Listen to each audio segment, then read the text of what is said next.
This is our review of our presentation of the various applications of derivatives and types of problems that you may see on the AP test.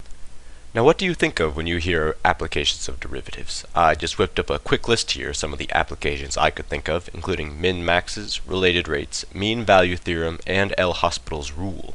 And during this video, we will be going more in depth into these concepts and how derivatives are applied.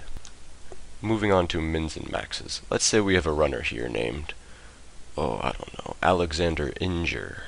And she's running in a race, and a graph of her velocity looks like this. We can apply derivatives to this situation to find out what her maximum and minimum instantaneous velocity values were for the race.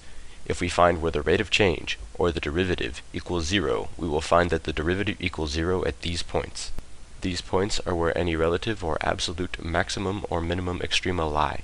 Taking the second derivative values near these points will allow us to determine whether or not the value is a maximum or a minimum, and comparing the values lets us determine whether the value is relative or absolute.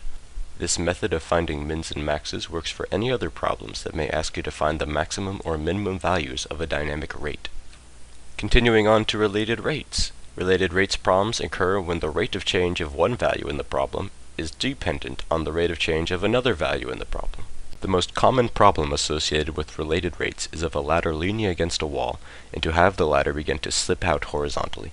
The rate of change of y is connected to the rate of change of theta and x. On the AP test, look out for other scenarios where the rates in the problem are related. These problems include pouring water into a cone, or filling a balloon with air, or anything like that.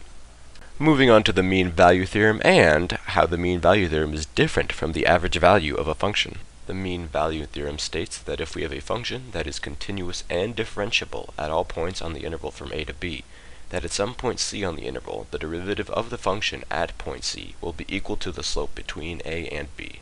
This is different from finding the absolute value of a function, which is given by this equation.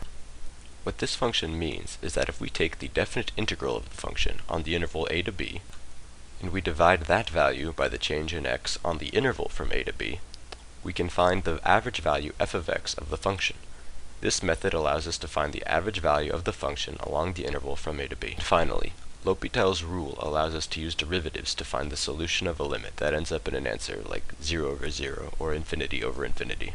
Taking the derivative of both the numerator and the denominator independently, and then substituting the x value in for the limit, will allow us to find the answer that isn't 0 over 0 or infinity over infinity.